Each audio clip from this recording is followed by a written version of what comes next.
Hello everyone, and welcome to the webinar. We were just sorting ourselves out here. It seems I'm David and David is David, so don't quite know how we managed to achieve that in GoToWebinar.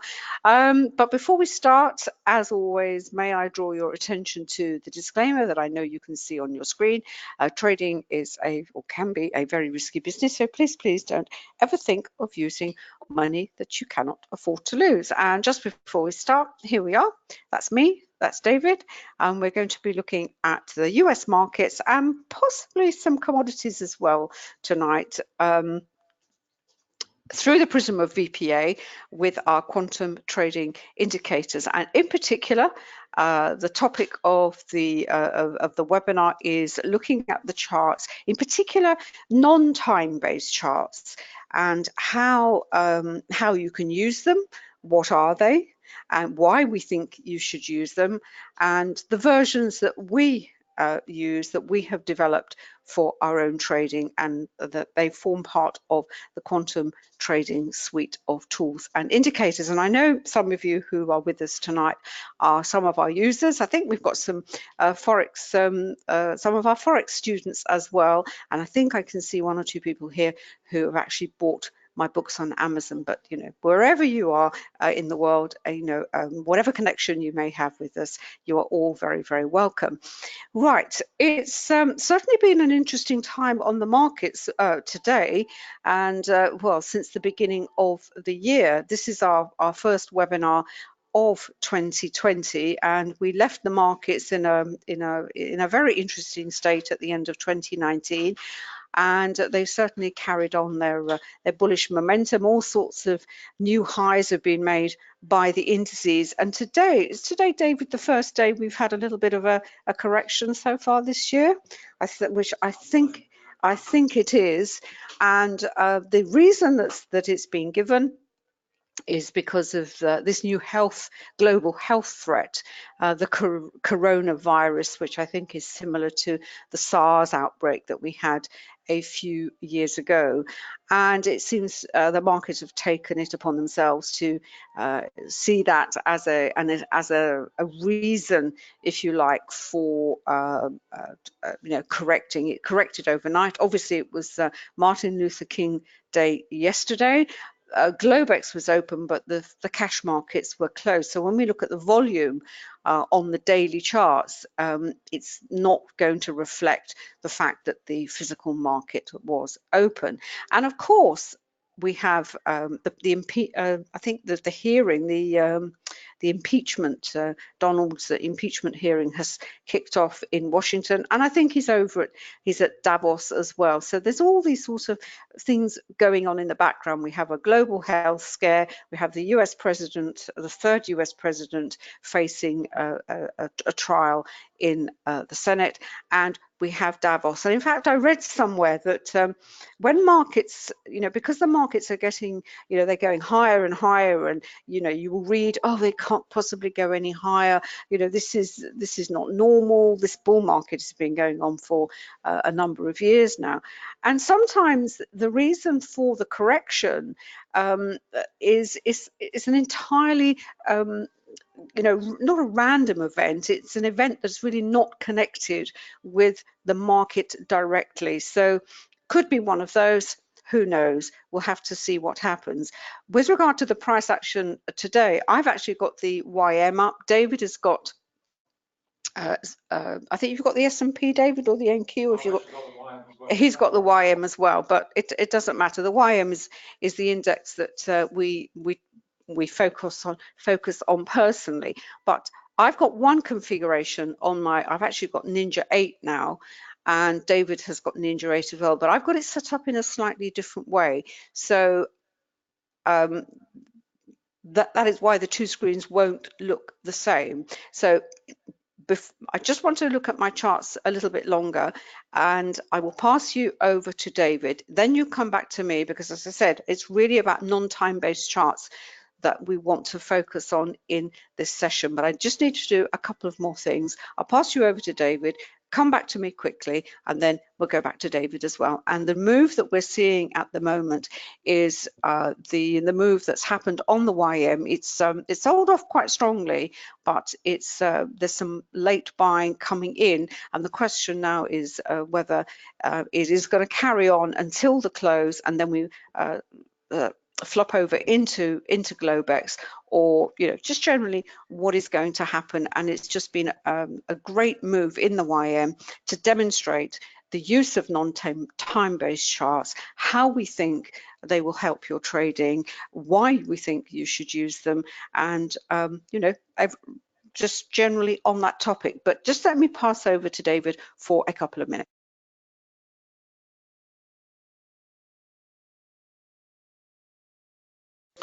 Thanks, darling. Very warm welcome to you. Good to have you join us. And I have to say, this is, for me personally, for us in the UK, this is actually my favorite time of the day for trading. Trade during the day anyway, obviously. But when it gets to the evening for us, appreciate it's afternoon in the US. So very warm welcome wherever you are. But I have to say, for us Northern Hemisphere, UK based traders, trading at this time of night is lovely. It's dark. It's the house tends to be a bit quieter, and it's just a really, really nice time to trade. I've always enjoyed it. It's always been my most enjoyable time of trading. That's not to say I don't enjoy the rest of the day. I'm just saying it's just a very pleasant time. It's dark outside, the fire's on, and it's just a lovely ambient atmosphere to be trading in. So I hope it is where you are too. If you have any questions, just drop them in the chat box. I know we've got a lot of regular attendees with us this evening, so very warm welcome to you. If it's your first time, great to have you here. If you have any questions, just drop them in the chat box. If they're short questions, we'll answer them there. If they're longer ones, we'll answer them on air for you. I'm just going to pass back to Anna. We're both on NinjaTrader 8 this evening. So we've moved on. Anna was on NT7, but we're both on NT8 now. That's not to say that one is particularly better than the other. They're just different. But having said that, NinjaTrader 8, I would add, is now considerably more stable than it was perhaps 12 months ago. Let me pass you back to Anna, and we will get going. It's been a really, really interesting session. And one of the things I'm going to concentrate on when I come over onto my side is really the divergence we've seen across the three sisters, the three primary indices, the futures contracts, because there has been divergence there. And it's just a classic example of why you need to have all three running. I'm going to pass back to Anna. Non-time-based charts, there are a number of available. You may have come across some yourself. They go back to the sort of point and figure. They're range charts, they're Renko. And then there are tick charts, and there are others as well. But the two that we are going to focus on in here, and the two that we use ourselves, one of them is a tick chart, and the other is a Renko. Now, I've only just got the tick set up. David has the Renko. He's got a very particular configuration for a Renko chart, which he's going to show you. But essentially, what are they? Well, the clue is in the name. They are charts that don't rely on time for a candle or the bar to close off. The price action, the measure of the price action is not time based. The way most traders use them, so if we take, for example, Renko, a Renko chart is, Renko means brick in Japanese, so you will see them when you see on David, and it looks like little bricks. It won't have wicks to the top and the bottom. They're very regular, they're very geometrical looking.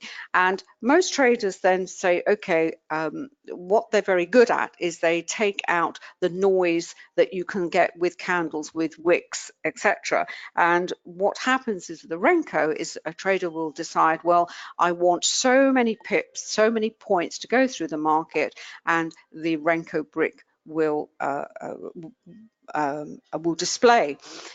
That's the Renko chart. A tick chart is basically, it's based on the number of ticks that go through, not on a time, but so you could set a tick chart to candle to display once a number of ticks have gone through, 200, 300, 400, 1,000 ticks, whatever it is. And there, if you look on the internet, you will find forums, you will find traders putting up saying, well, if you want to trade the ES, I trade it on 50 ticks, I trade it on 100 ticks, I trade on 200.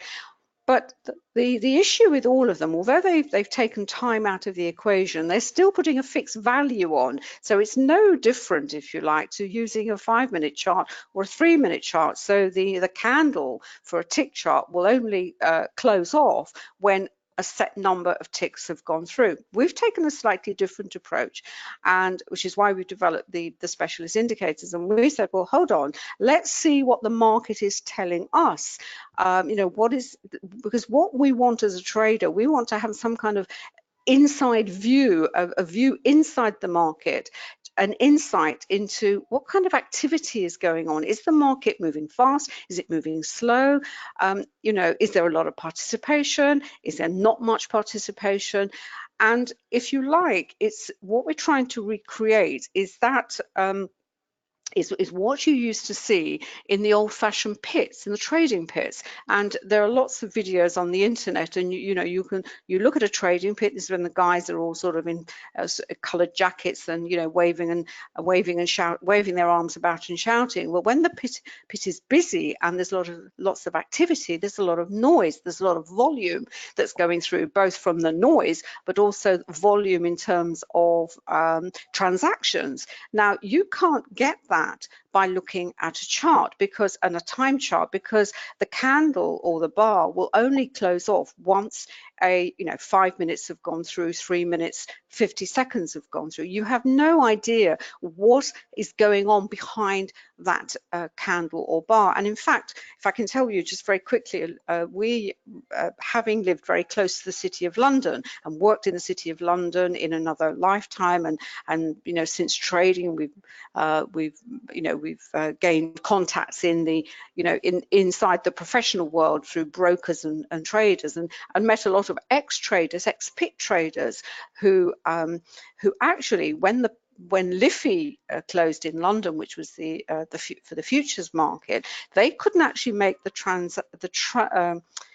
transfer to screen-based trading. They were so used to being able to sense to see and sense and feel what the market was doing by the noise and the activity. When they came to a screen base and all you're seeing is is price action going up and down and sideways, they simply couldn't quote. And you know, we know a couple of people who are very successful as pit traders, floor traders, but they couldn't make the transition to the screen. And that is not unusual. I've spoken to psychologists in the States who coach traders, and that is one of the issues that they have to deal with. So basically, what we've tried to replicate with both our version of tick charts and Renko charts is to try and gain an insight and capture what is actually going on, you know, in the old-fashioned pit. It's an electronic pit. Now, the way certainly the way I've set up the chart, this workspace here, what I've got here on the top left, I've actually got our currency strength indicator, because what I also like to see, David says he has the, you have the indices, we have the VIX that you look at to give us a sense of whether the market is feeling bearish or bullish. But I actually like to see what the dollar yen is doing, because the dollar yen as a pair is one of those pairs that traders look at to give them a clue as to whether the market is likely to be moving up or down. In other words, whether the yen is being bought or sold. Now, when the yen is being bought, as we saw here, this is actually the 10-minute chart, this actually represents the fall that we have seen certainly in the YM, not so much in the other two indices I accept, but generally speaking, when the yen is being bought, it is a currency of both safe haven and of risk. Then we had the yen turn down, and we have seen a certain amount of recovery, certainly in the YM, and now it looks like it's turning up again. And I could look at my YM charts. I've got the 10-minute, I've got a 987 tick chart here, and I've got a 610 tick on this chart. Now, what they actually correspond to is, this is the 2-minute chart for the YM. This is actually the 6-minute chart, and this is the 10-minute chart. But how do you say, well, how do you know what to set your tick values to? And that is because of this particular indicator that we have developed. And the way we have developed it is dynamic. In other words, the tick values are changing all the time. And we have two values here. We have a fib value and we have an actual. Now the actual is what it says. These are the amounts of ticks that are going through on the 2-minute chart. Now, obviously, you would be changing your time charts constantly. You can trade off the tick chart. So what we have done, we said, okay, well, if that's the actual, what's the nearest sort of fib value? And that allows you to, keep a chart. You don't have to change it so often. Now, I've changed this. This was before we started at 610. The market was moving. There were a lot of ticks going through 610 on the equivalent of the 2-minute chart. So all I have to do is just check that value again. It's now 233, and it's very simple. I just go 233T, and that will immediately update it and tell me, how the market is moving at the moment. What the indicator also does is you can see these different colors here, and it tells me, is it fast or slow or medium? So again, I get a feel, a sense of what is the activity behind the price action that I'm seeing on the chart. My 6-minute chart hasn't actually moved so much. So it's in fact it has. It's been 987 for most of the evening, but it's now slowed down. It's gone down to 610. It's not surprising it's slowing down. We're coming to the end of the session anyway. And again, all I have to do is I go 610T, and that brings that up again. My 10-minute chart is, if you like, my benchmark chart. And what I can see here is this is the sort of recovery. If I just expand that up, this is the 10-minute chart. We had this move higher, and suddenly we had this sell-off. We had a widespread down bar, rising volume, a lot of volatility straight through the volume point of control, which was at 29,210, and down we went. The volatility was triggered. We then had stopping volume coming in. We know that's stopping volume and buying because we have wicks to the bottom of the candle. And in fact, it's been moving sideways and sort of stabilizing at 29,110. And we've had sort of an attempt to rally and move higher. What I also know is that there's an awful lot of resistance that it's now got to fight against. It's got this strong resistance at 21,180, and we've got resistance again just above here on this red, and then we've got the volume point of control. So if this is going to go back, move higher, it has got a bit of an effort to, it's going to need volume, participation, activity, and some oomph behind it. By looking at my faster charts, am I actually seeing that, or is it going to just move sideways and perhaps even reverse? It's just going to be too much effort to go through, given the time of the day and given the lack of activity that my tick charts are actually telling me. And I can do that. I can check to see what it is. That's actually gone up to 987. It seems to flop between 987 and 610. What it is at the moment, 377. Well, it's certainly kind of slowing a little bit on the 2-minute chart. So that's what you can do when you have a dynamic a tick chart that is reflecting the activity, the participation that is going on in the market. Now, if you don't want to use the tick charts for trading per se, the other advantage is just have it there. So have it there on another chart on its own, and just look and carry on trading perhaps your time charts that you're most comfortable with, but it will give you this unique insight, this, as I said, straight into what is the what is the participation, what is the level. You will see the markets speeding up, and if you are in a position it's great because you've got some momentum behind you. Now, of course, with momentum, what you then have to watch out for is, you know, when it overshoots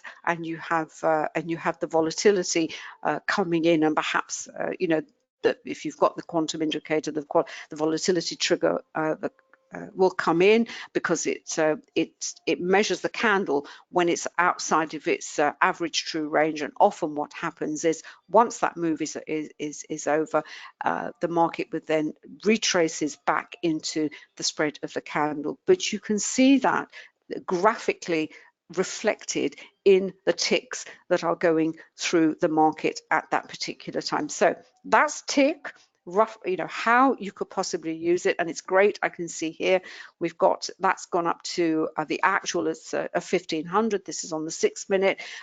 We've got some increase also over on the 2 minute chart. The actual has gone up to 437. As I said, the fib will stay, it's a little bit more stable. It saves you changing it all the time. So you could use it in this way. If you don't particularly want to use it directly, you can use it indirectly to give you this insight into what the market is actually doing, what is going on behind this price action. And looking at the 10-minute chart here, what do we see?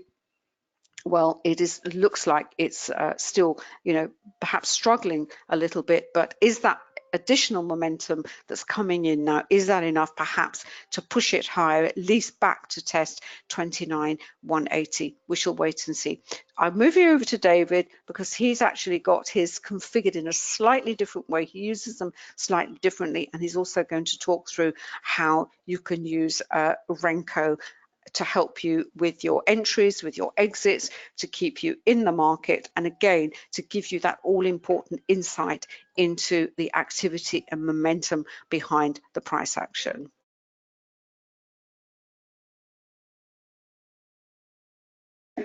Thanks, darling. I'm just going to change screens. Bear with us a moment. Anna's me and I'm me as well, I think, so it's a little bit confusing. Hopefully you'll be seeing my screen. Just turn around. Yep, terrific. Okay, that's great.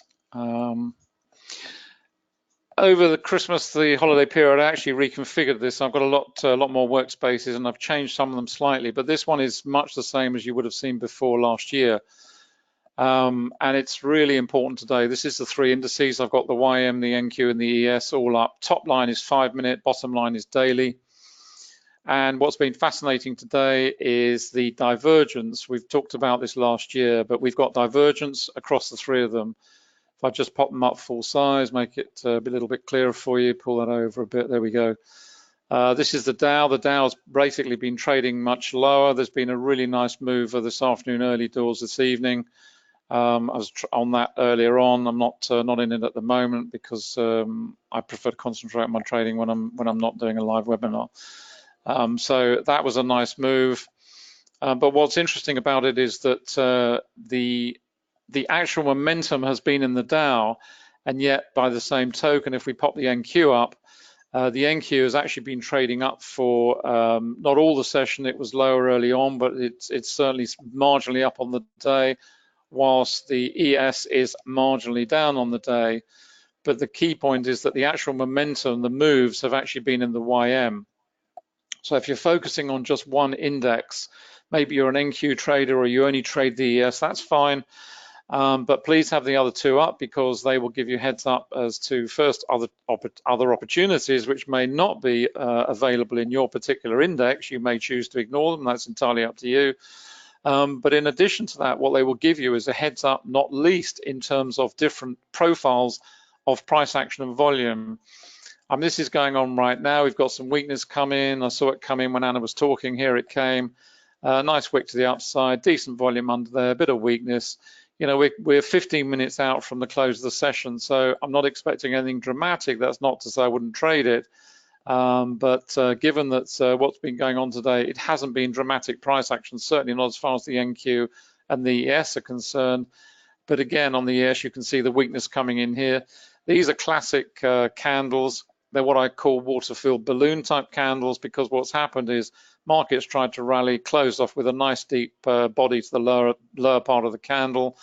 And it's, if you imagine it as a balloon that's filling with water, getting ever heavier. If you've seen it, I'm sure you've done it. We've all done it. They fill and get ever heavier, and then they explode.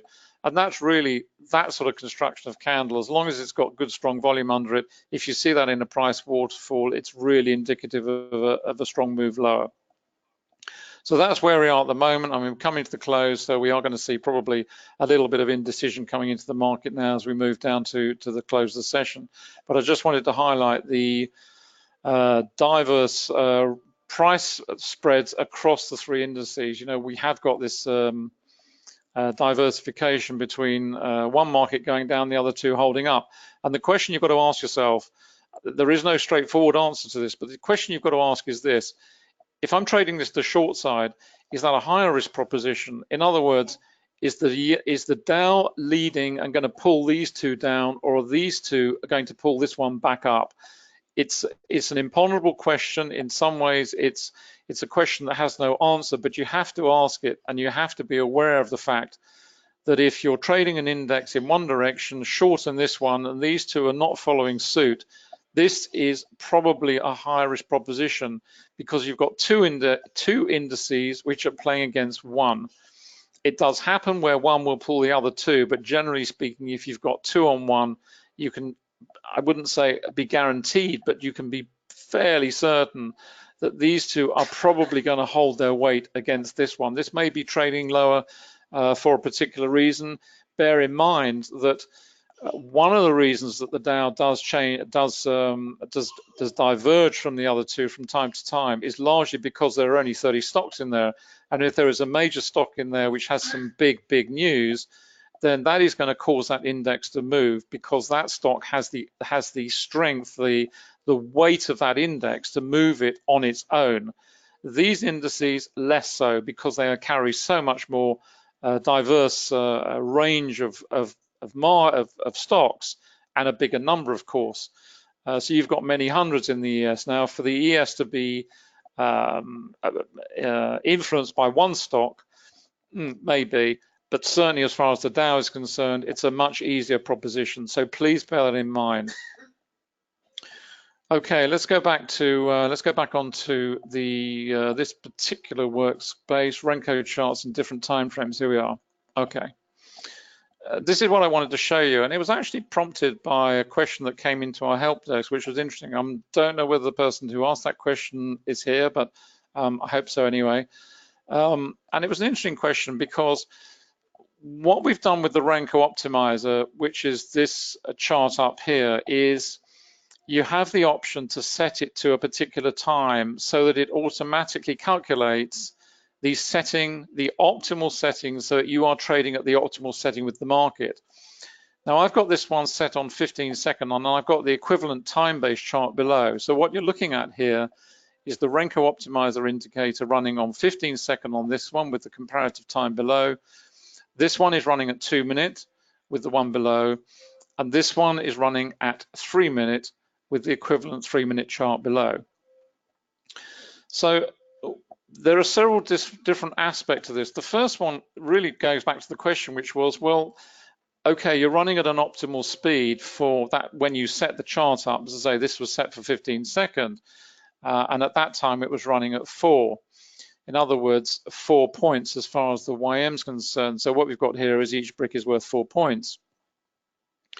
And the question was, well, how often does that change? Because obviously it changes throughout the session. The session speeds up, has momentum, and it slows down.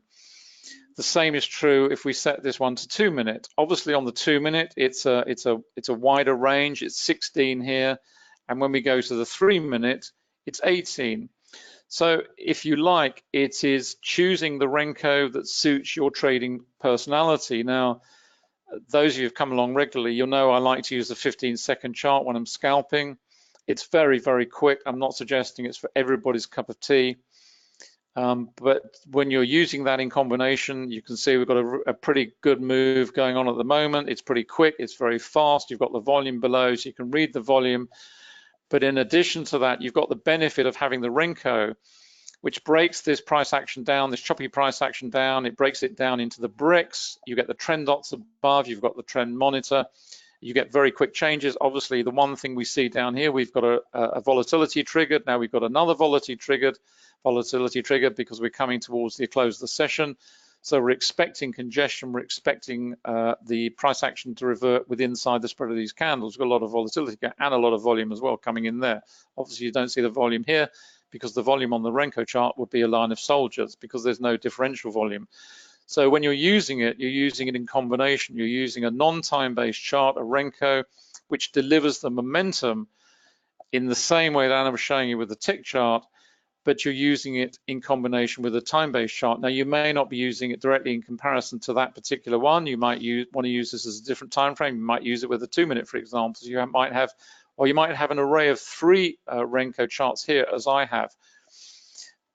They give you different aspects, different views of the price action. And the question was really, well, how often do you change them? Because obviously you set them and then you have to change them. And really, there's no hard and fast rule. In terms of the ballpark, the rule of thumb, I suppose, is the faster you're running, then the more frequently you will need to change them.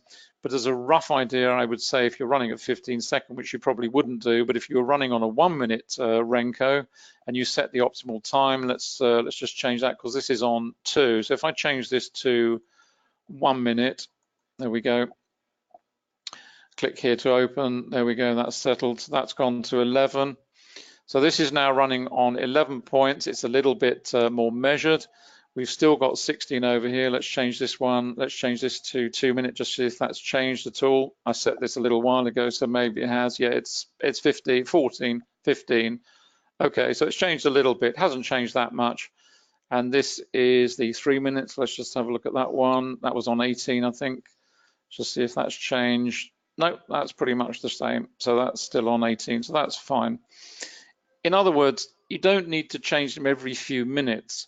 I would say if you're running on a 1-minute Renko, you probably need to change it maybe every 10 minutes, not 5 minutes, maybe 10 minutes. If you're running on a 2-minute, maybe it's every sort of 15 minutes. If you're running on a 3-minute, maybe it's every 20 minutes, something like that.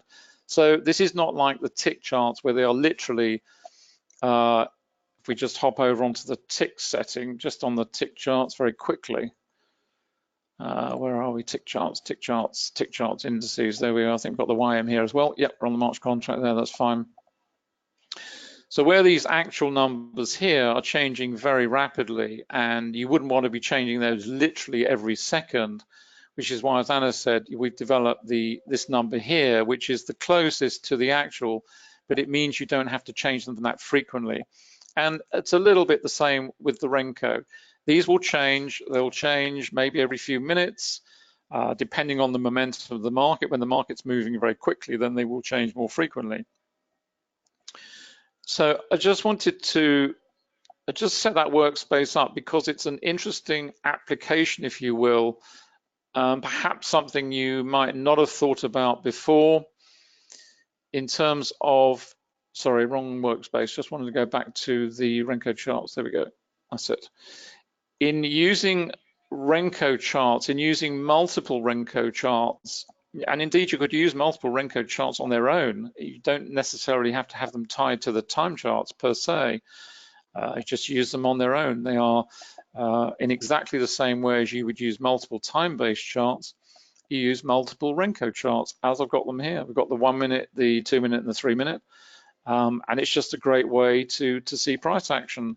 The trend dots work great, the trend monitor works great, and it just gives you all the information you need. And if you're a volume trader and if you're using volume, which I hope you are, then if you have a time-based chart, either matched exactly to the Renko chart or in a slightly different time frame maybe, then that gives you all the information in terms of volume price analysis, price action, and it's just, the Renko is just a really, it's a nice chart to smooth out the price action, which is the first thing. But secondly, it still gives you that momentum, that raw momentum of the market.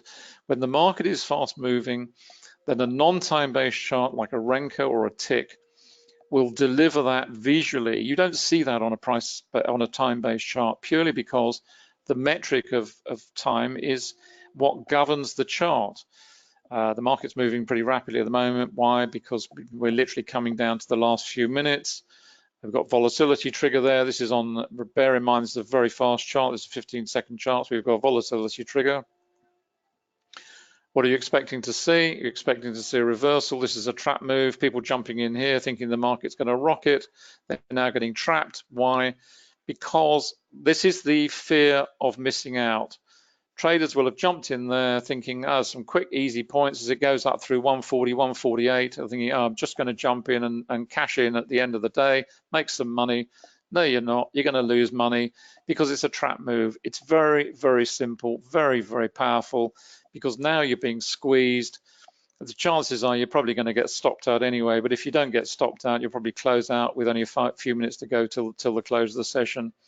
It's just such a simple way for the big operators. You'll see this in all time frames, not only in the futures markets. You'll see it in spot.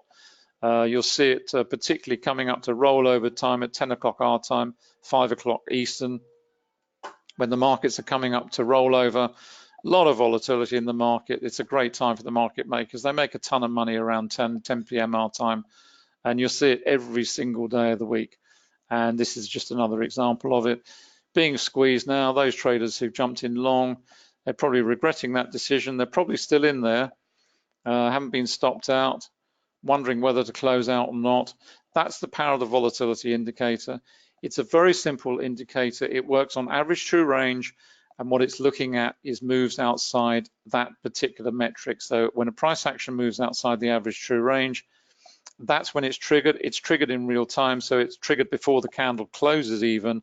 Once that metric's been hit, once that appears, you can be assured of two things. One, the market makers are in there, and two, you can expect either a congestion phase to follow or a reversal. It doesn't always happen. I'm not going to say it always does, but generally that's the expectation. If it doesn't, fine. If the market just carries on the same direction and you've either not gone in or you've closed out, fine. As I've said many, many times before in these sessions, if I'm in a position and it's in profit and one of these is triggered, I close out 99 times out of 100. I'll take my profit off the table because I don't want to sit through a congestion phase. If one doesn't follow, fine. If it carries on the same direction and the market had carried up on through here and closed through this region and gone higher, fine. I'll just jump back in again. It's no big deal. I've only lost a few points up here somewhere. What's the difference? I don't want to sit through this, and I certainly don't want to lose any profit or get taken out, which is what all these guys who jumped in up here are now suffering. Very simple indicator. It's $57. We really should make it a lot more expensive because it just saves you so much pain. And I can assure you it saved us an awful lot of pain. And it really is a very, very simple indicator. And it's one that I would suggest everybody should have, whatever they're trading, it doesn't matter. Okay, we're coming up to the close now. That's on the 15 seconds, very, very quick. So there we go, back to the Renko. Let's just check out and see if this has changed at all. It may or may not have done. Let's go to 15 second, there we are. It was on 11, I think. Yeah, it's changed a little bit. Where are we? We're on 6 now, okay. So there we go, we've speeded up a little bit. Purely because we've had that volatility arrive. So, this has changed. So we need to be trading on a much faster time frame. This probably hasn't changed. This is on 2 minute. Let's have a quick look at that. There we go, on 2 minute. That's on 16. I think that was the same as it was before. And this is on 3. Let's just check that one out. Yeah, 19. So it's changed by 1. I think that was 18 before, wasn't it? So there we go. It's changed by 1. So basically, that really highlights it. When you're trading on these very fast time frames of 15 second, 30 second, up to a minute, you will need to change it a little bit more frequently. But as you step down onto the 2 minute, the 3 minute, maybe even down to a 5 minute, and the choice of Renko speed. And so another question we can ask is, well, what speed do you recommend? We don't really recommend anything because it's like recommending, well, what speed of what time frame would you suggest I trade? I like having a 15 second time frame up, which horrifies some traders. Some traders are more comfortable with a 1 minute, 2 minute, 3 minute, 5 minute. The same applies to Renko. what you will see, obviously, the slower the time frame, then the greater will be the brick size. So the slower the time, then the larger will be the brick size. And it's finding a balance that works for you in terms of what it is you're trying to do. And I'd say generally, a lot of the quantum customers will tend to migrate to the sort of 1, 2, 3 minute spectrum for using the Renko optimizer. Again, it's just a great indicator. It delivers the optimal time for you, and all you need to do is just check it out from time to time, 10 minutes or so. And the other thing I'd also say is, at the start of a session, give it a few minutes to settle, because it's obviously looking at look back. So when you're moving out of Globex and you're moving into Globex and cash concurrently, then clearly you've got a massive surge in volume there. You've got a massive pickup in tick activity. So just give it a few minutes to settle and then set it up. So don't set it up right bang on the open. Give it a few minutes and then decide what it is and let it run. And that will keep you going through the session. And then you're just checking it from time to time. So there we go. Let's go back to where we were where we started. There we go. Let's just see where we're getting to now. So we're just out of the session here. It's 9:01 UK time. So just coming to the close. I've gone through the close.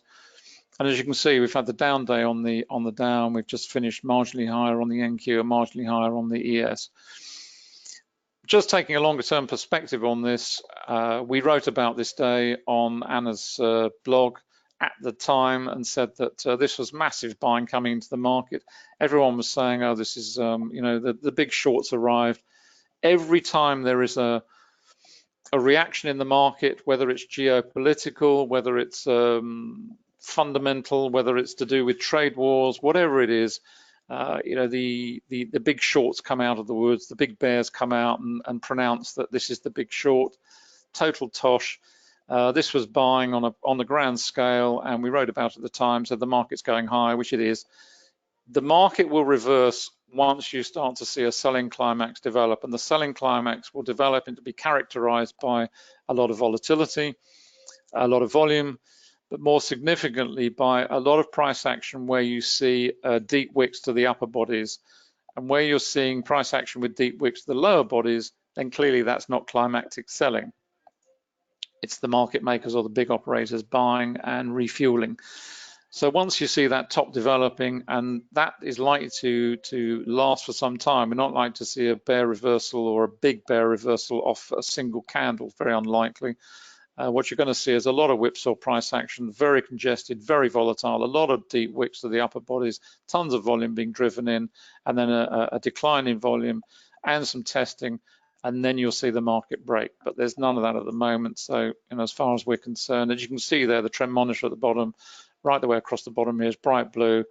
Nothing to suggest at the moment that there's any change in sentiment. And we had this huge amount of buying that came in this day on the geopolitical news. It was a plunge and then a reversal and closed up on the day. It was a fantastic trading day if you knew what you were doing, and if you're a volume trader, I can assure you, you did. I'm going to pass back to Anna at that point because I've been rabbiting on for too long. Sorry, darling. Could you just do the daily charts? Yeah. Yeah. With the volume coming in though on tick close. Yeah. Just so we know what's likely for tomorrow, yeah? Yep. It's all earnings season. Yeah. Sorry, what time frame do you want me to do? Just the dailies. Just the dailies. Well, I've done the ES. Do you mean on the others? Yeah, let me just, I'll tell you what, let me just put that up because I've got the volume closed off. Let me just put the volume on here. Where are we? Let's have a look. Volume indicator. Where are we? Here we are. Just change this to tick. There we go. Apply that. There we go. So the reason I just popped that on is just want to see how much volume there is there, and that is a decent amount of volume. The price spread, I would say, is relatively narrow on that sort of volume, and really this is what it comes down to all the time, because what you're looking for is you're looking for comparative volume, comparative price action to to look for a benchmark, if you will. Now, we're on the daily time frame, so we can look at all of this. It's all relative. The only thing we have to remember is, of course, around this period here, we're in the holiday season, so this is low because it's holidays and what have you, seasonality, if you will. But anything else is fine. So what we're looking at here, we've got this volume, we're looking for something comparative. So we might look at, I don't know, something like this, for example. And when you look at that, that's pretty widespread. Okay, the volume's much higher. Maybe that one's a little bit closer, that one. So on that day, we had pretty strong selling and we had a pretty strong, decent move in the price action. Now, what have we got here? Well, we've actually got half that. So in terms of the move to the downside, this is not the same as that. If that's our benchmark, if we're happy with taking that as our benchmark candle, and we'd obviously be looking at others here as well, but if we were happy taking that as our benchmark candle, then clearly this is anomalous because this price action today should have been down here, and clearly it hasn't been. Now, the other factor about today, which is also interesting, is that the hook that the media has used as the reason for this correction is the Chinese virus, which is fine. But you've got to remember that the media will have a shorthand hook because they're not going to go into the level of explanation, which is, well, actually, we're not looking at distribution. We're looking at some buying here because this is a narrow spread candle. And if we compare it to this one, blah, blah, blah, this is et cetera, or the market makers are selling here, or they're buying in volume or whatever. They're not going to report that. They're going to find something to hang the hook on to say, well, this is the reason the market's reacted. Okay, it may have reacted a bit, but let's face it. What is that likely to do as far as the stock markets are concerned? It's not a major piece of news. It's bad news, obviously, and it's a terrible thing which could have a global impact. But in terms of the reaction at the moment, you would say, well, all things being equal, this is not a significant reason for this market to correct. So when you look at the relationship between volume and price, that's why you're seeing this relatively muted response, a relatively narrow spread candle, good volume underneath. So the interpretation is that there is a reasonable amount of buying in this candle, because if there weren't, you'd end up with a candle like this, and we haven't. As for all intents and purposes, we've ended up with half that candle. So in terms of that, it's a correction. We may see a little bit more selling tomorrow, depends on the news. But in terms of the actual selling pressure, the market is being held up. There's more buying in there than selling, because if there were more selling, this would have closed at twice the range, and it hasn't. It's only moved however many points it's moved in the day. And that would also be true looking at the others. Now, if you look at the others, just pop this one up full size, just pull it out a bit because you probably can't see it up here. It's a little doji candle. It's got a deeper wick to the body, to the lower body, than it has to the upper body. Just do the same again. Just flick the volume on. There we go.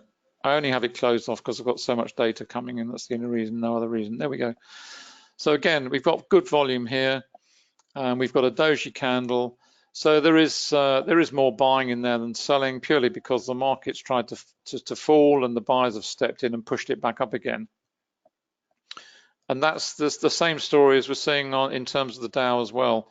So it's really a consistent story, if you like, of anomalies, of price action that's suggesting that we're seeing buying, we're seeing a market that's supported, and given that, we expect the market to continue on higher on its current travel over the next few days. Who can say what's going to happen in 2 or 3 weeks' time? There may be some cataclysmic event, some geopolitical event, goodness knows what, but for the time being, the market's very bullish and looks set to continue that way. You've got the NQ? I've got the NQ as well. That's gone up today. Yep, pretty much. Well, it's almost identical. There we go. Sorry, did I do the? Sorry, that was the NQ. Beg your pardon. That was the ES. There we are, the ES, and I'm sure it's pretty much the same story there. Just flick that on as well. Go to indicators, go to volume up, down. There we go, and put that on. There we are, and tick. There we are. Okay. Yeah, pretty much the same. Good volume. and the market hasn't really gone anywhere. If it was going to fall out of bed, this would have been widespread. In terms of this volume, is this volume high?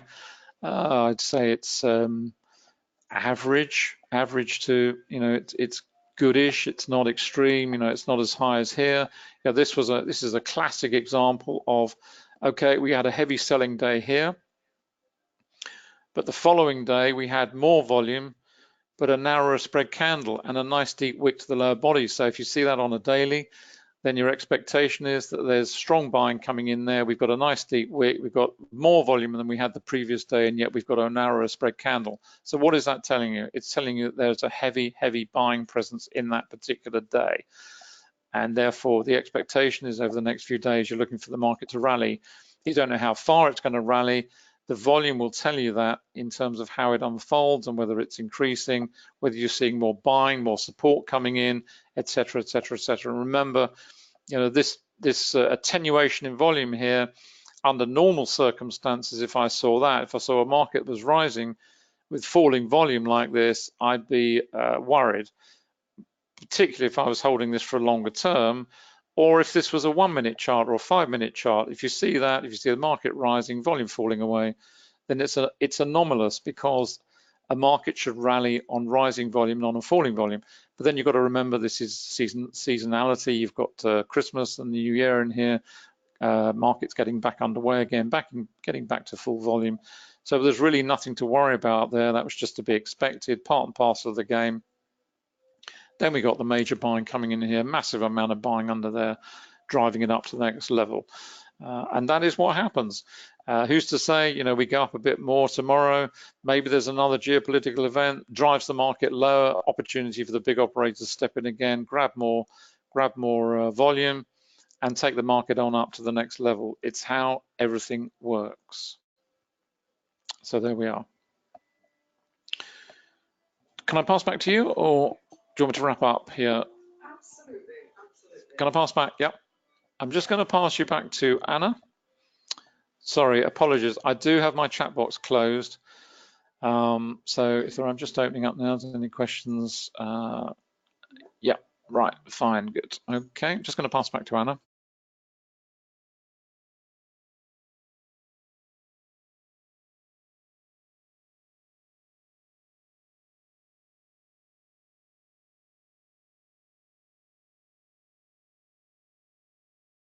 Okay, and of course there is one other event that we need to be aware of, and that of course is that it's earnings season at the moment. And I think then, is it the one that we're going on about was the Netflix? I think Netflix has come out. I think Forex Live have got it. Let's have a look.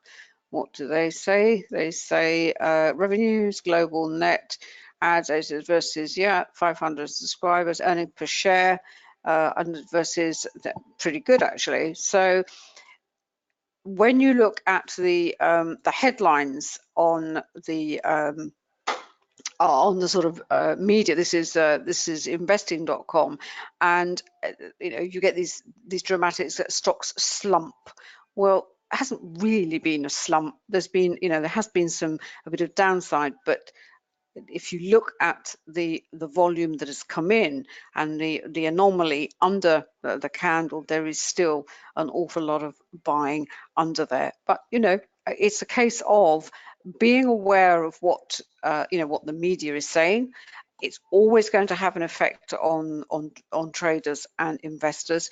But by looking at the charts, by looking at using volume price analysis, and looking at the sort of, as I said, the non-time-based charts to try, particularly with the tick, to try and get an insight of what is actually happening in terms of the activity, you can you become a little bit more semi-detached from, if you like, the emotional effect of a headline such as stock slump. Because if you use a word like slump when it has gone down, I don't know, we see here the S&P was down 5, the NASDAQ was down 3, the Dow was down 152. It's been down 400-500 points. What word are you going to use when it's 400 points? What is worse than, it's a very big slump.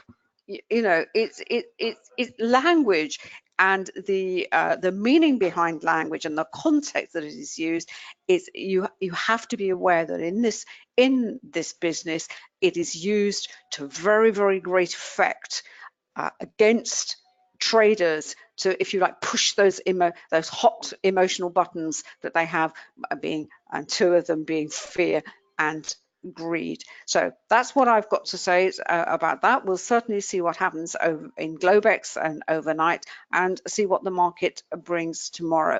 What I wanted to just mention as well, the indicators that we feature on our charts, they are obviously our own. They're available from quantumtrading.com. This is the site.